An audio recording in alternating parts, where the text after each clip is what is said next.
And yourself? Engineering? Okay, good. Okay, then I will do a session dedicated to construction, engineering, and oil and gas. Okay. So we go? Yeah? Okay. So, good afternoon. Thanks for coming. Okay. Scott Garlick, I'm from the company Planning Force. Very happy to be invited to participate in Planning Planet. It's been, I guess, over a year that we've been in contact with Planning Planet. We share planning as a passion and importance in terms of project management and successful portfolio and project execution. Planning is essential. So today, what I wanted to do for you is to share with you our vision in terms of where we see project challenges, project management challenges, and look at the planning landscape, share with you our vision of how important or what role planning plays in the project management world, and to spend some time on some case studies. I know there's another showcase case studies, but I think customers, their feedback on how they've dealt with their issues is a good thing to always share with you at such conferences. Okay. So what makes the project challenging? To come up with the name, Project Challenge. Some of these things you may, I don't know if I have the, no? Okay. Some of these things might be familiar to you. We can make the session interactive. I don't mind. We're a small group. Expectations of the stakeholders. You have different organizations, different people in the organization in terms of who you're working with. Skills. Something that is very important in our discussion is to look at portfolio management. The success of having projects delivered on time is not only a successful Gantt chart.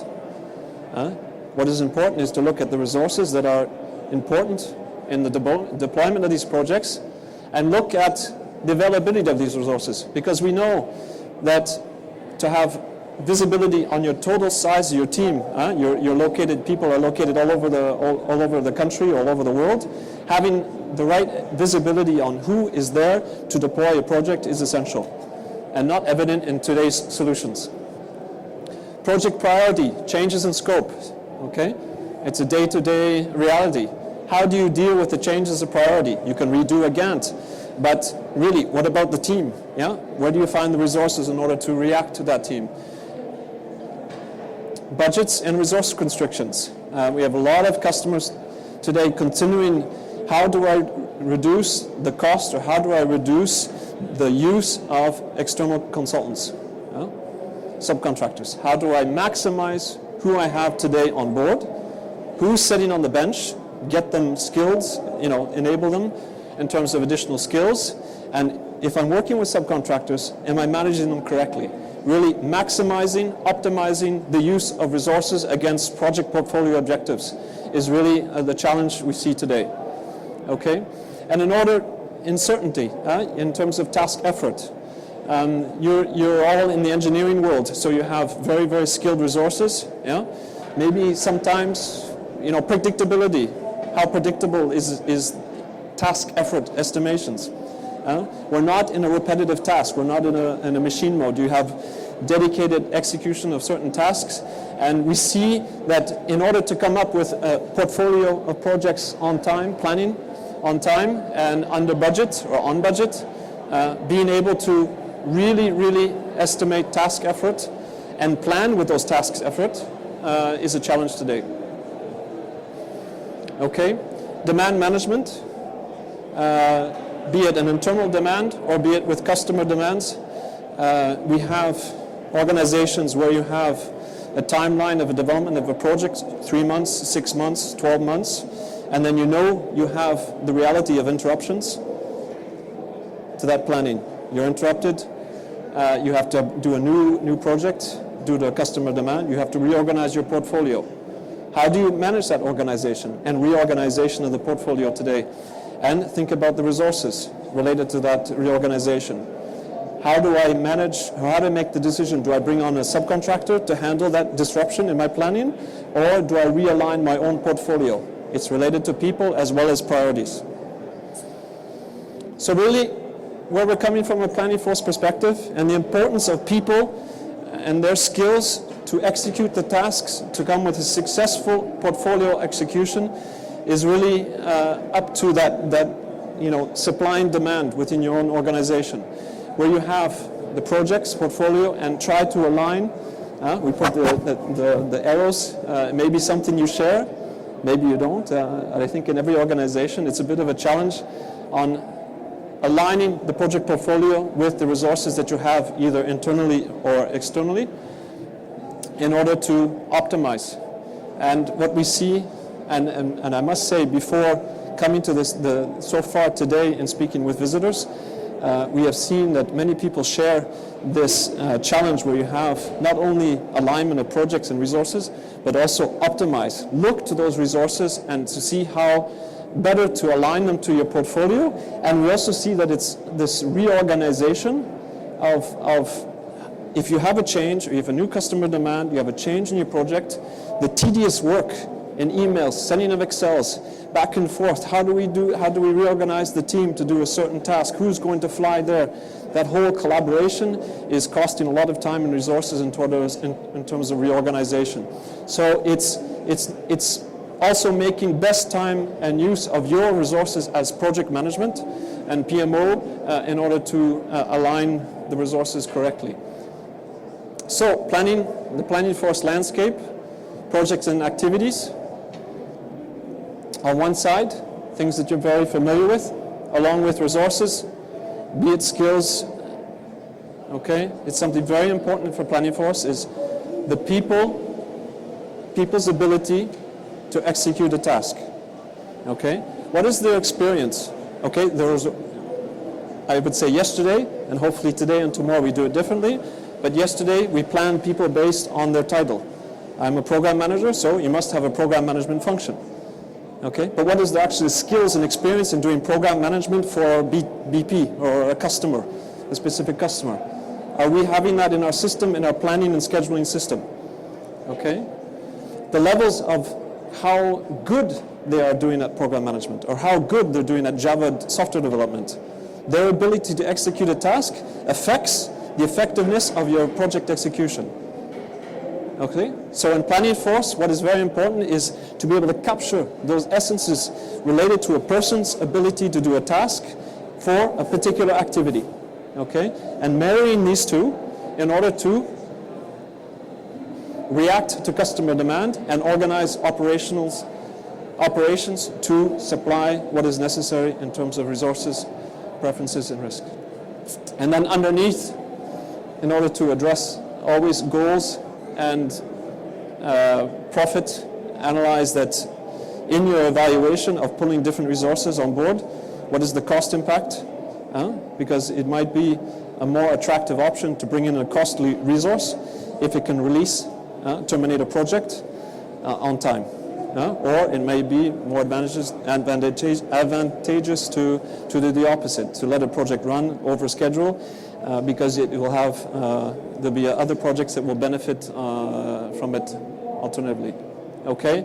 And I don't want to make this a sales pitch. Planning force in the middle, automatic scheduling engine, basically that is assembling the constraints related to and the objectives related to activities, project activities, be it requirements, priorities, delivery dates, related to the availability of resources, but going into the levels of skills, levels, and priorities. Okay, and what we've heard this morning on our stand is a real refreshing feedback in terms of people are really concerned, not only mapping resources with projects, but taking it to the next level and understanding those resources, what is their capacity to execute against what is being promised in the project portfolio. So let's talk about customers. Yeah. So there's two customers I'll talk about in shared case, and you can ask questions. Bridgestone, which is a tire manufacturer you probably are aware of, also owning Firestone, and Lundbeck, which is a Danish pharmaceutical company, well, multinational. So there was two cases that I thought for the audience here would be interesting to see, what were their challenges and how they've looked at certain solutions. Here, I'm going to use kind of the planning force look on the PMO organization. I'll be using this in the case study, so I thought I'd explain it first. Nothing revolutionary, but here in terms of from a planning perspective, the PM office, be it PMO, it may be called something different in your organization, and program management and or resource management, and more the operations side in terms of project leaders and team members. Okay, so I don't know. Do you have a PMO structure? Is this something familiar to such an organization? Yeah.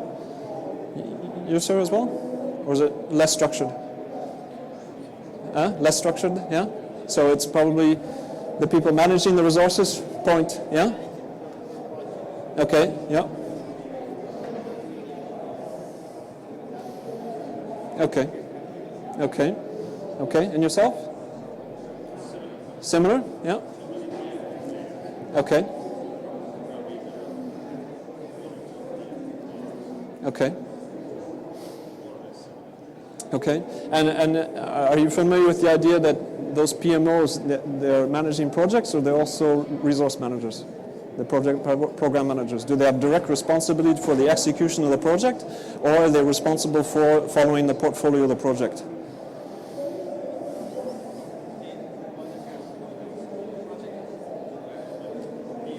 Mm-hmm. Mm-hmm. Yep. Yep. Yep. Yep.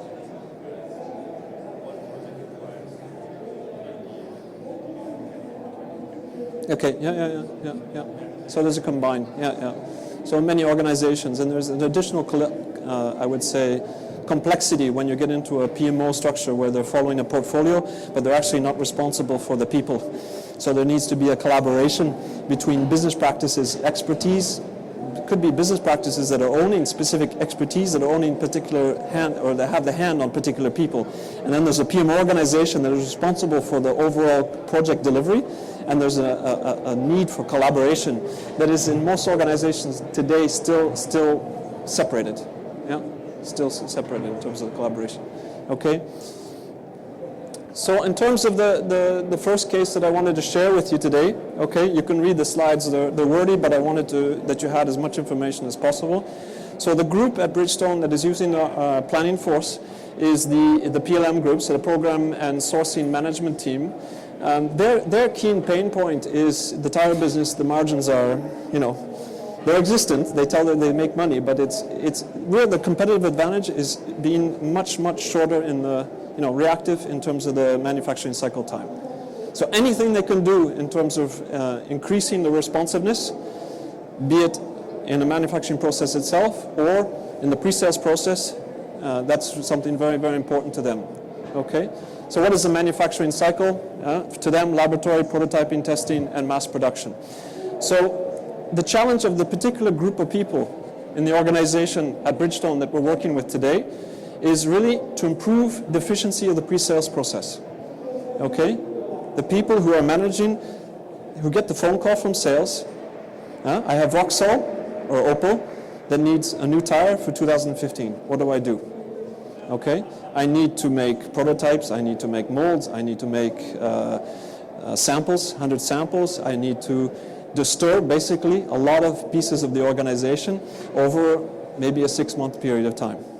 Okay, so really what does that mean is that I need to be able to effectively handle short notice demands in an organization that is used to nice flowing manufacturing lines. So there's another commonality that we see is that there's a conflict between short-term and long-term that is very difficult to manage in a program or project management organization.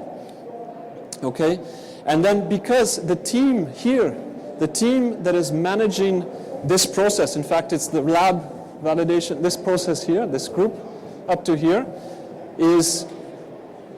has challenges in driving the collaboration at this level, with the factory level, because they have to go into factory, right? They have to go into different locations in order to designate or to respond to one customer demand. So it's phone calls, it's travel, it's Excels, it's looking to planning, it's asking a manufacturing line to stop for 2 weeks to make samples, You understand the cost. If they're not ready with the mold to do that, then there's a lot of screaming, etc. that goes on. So collaboration, gaining a certain visibility. So at the level of the factory, they share the plan of the pre-sales organization. Okay. So where does Bridgestone and Planning Force join? So this is to take again our market map of the organization. Planning Force is sitting, I would say, at this layer where you have the PM and the program management who are doing the weekly, monthly demand management. So they're receiving the demands in terms of sales and managing all the organization of the molds, skills management, resource management related to the pre-sales cycle. And then down at this level, at the factory level, basically what we communicate out is the factory owners, they have a web access to see what is being planned. Okay, and they're able to see for the first time one common plan. So the people in the PM office, actually they're in Brussels, can share all on the same data, all on the same platform, a common plan with the factory owners. So if there's any implementation that needs to be done, or a sample run in Italy, Bridgestone Italy, then the people can log on immediately and see what is being done. Okay. So what did they get since a year and a half now with Planning Force is shortening of lead times, okay, which was an essential business objective of Bridgestone, okay. Secondly is more dynamic, agile possibility to respond. Today, what a dedicated person, it's a bit changed now, but to take an example, one dedicated person was planning Monday afternoon to Friday night, what has to be reported Monday morning in management meetings. Okay, that same person is now spending Monday and a bit of Tuesday planning, and the rest he's free. Because before it was a manual process, telephone calls, Excels, etc. Now it's all in one plan, push scheduling, it's all automatically calculated. So he's spending his time looking towards execution rather than looking towards planning. Okay, so huge savings in terms of scheduling process and much better uses of resources, both at the planning, the PMO team, but also on the factory level. Okay, so it's improved the overall profile of the organization, because something to consider if you have a PMO organization is how to more efficiently work with your colleagues, right, between different departments, and how to look to the efficiency. So not only improve the overall scheduling process, but also improve the collaboration with your other departments.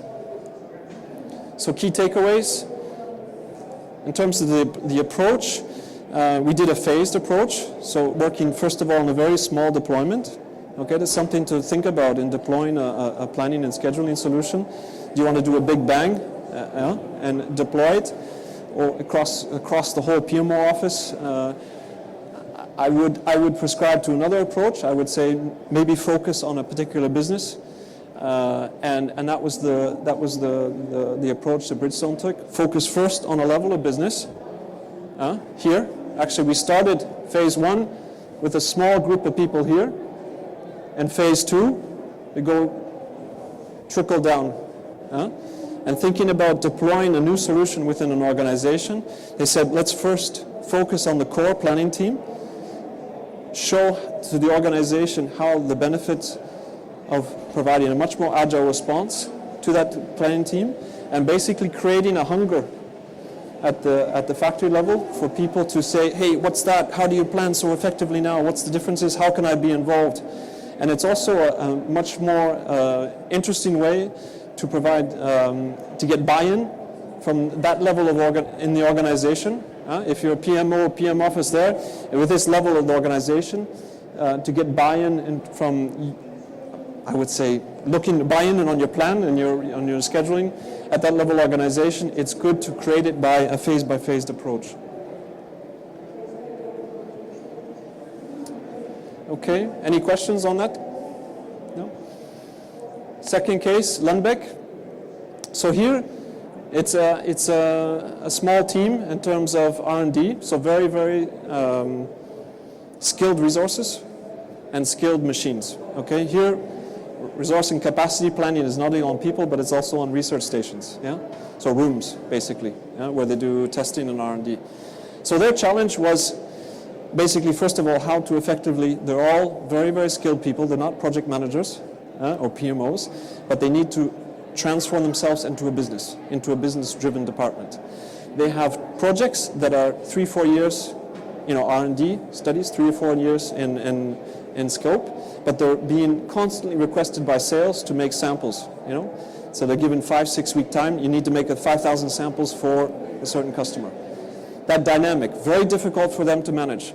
Secondly, if they do get a sales request, how do I communicate to this management the impact of those demands? Do I scream and shout? I make a new Excel sheet in terms of the impact? That was really a problem for them. Being also scientists, they didn't have in their tools, and that's something we see again and again. More and more people that are outside the manufacturing process are moving into the planning process, looking to how to interact more efficiently within their organization. And really that was here in terms of the requirements, looking to a planning tool, how to more effectively plan their people, but also the reservation of machines and how to align those in a much more concise way. So again, here, coming back to the planning force map, the PM, PMO organization, and here I would say they don't have this layer, so they have the planning team, so the scientists, the whole team and their management are scheduling their projects, interacting with the whole Lundbeck organization, and they communicate what is planned out to the field organization via web interface. And this is not only what the people are doing, but also the reservations or the occupancy of the machines.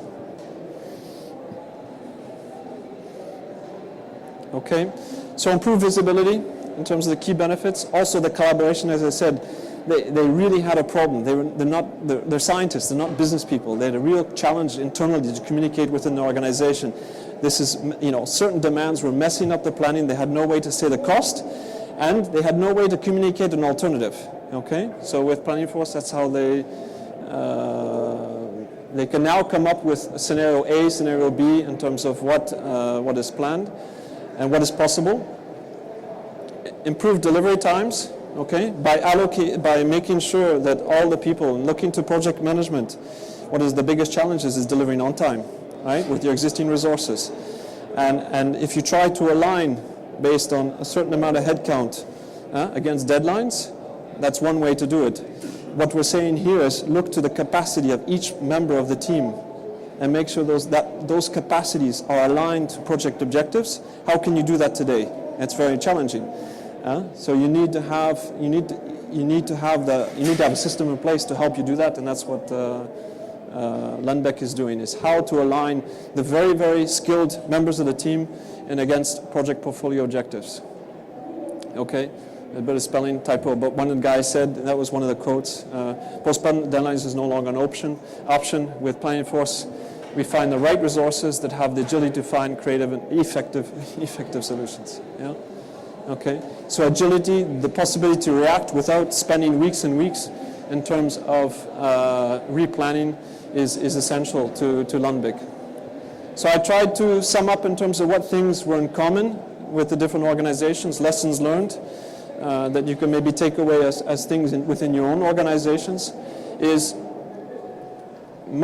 all these cases, we look to the resources that are skilled, very skilled resources, that we're looking to what is their exact capacity in order to do a specific task. So engineering, it sounds like at least the four of you are sharing that profile. Bridgestone and Lundbeck, it's the same. And within an organization, each person has multiple roles. So they may be preferred for a certain role, but they could have the capacity to do other tasks. Are those people busy to do that secondary task? How can we make sure that the people within on our payroll are fully planned before calling out to a subcontractor? Sometimes we don't have that visibility. We don't know everyone. If we don't have that visibility, sometimes we're phoning to a subcontractor too early in the stage, which has a cost to the project as well as to the organization. Okay. From a project perspective, delivery dates, that dynamic of short-term, very short-range projects as well as long-term projects, is a commonality, and demand processes. Again, engineering type of organizations that are being requested very short-term things versus long-term. Okay, so overall, optimization of resources and capacity. So the ability to plan the right resources, your overall capacity towards project portfolio,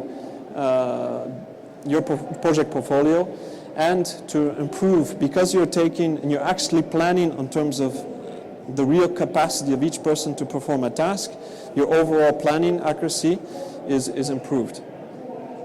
Because you're able to allocate more time to the machines or to the people, you're having a positive impact on cost, because you're also inherently reducing overtime and inherently reducing use of some contractors, etc. One came up all the time, one point came up, there's two, taking into account now, you understand the profile of those two cases, is having one version of the truth across the organization. So again, because they're working from one common platform, what is important to them is having one common platform that they can communicate out to the management and to demonstrate the value of the business. That was a bit of an indirect thing, because they're a bit of engineering is a bit, off to the side, they're out of the manufacturing process in a sense, and these dedicated organizations, dedicated departments within an organization,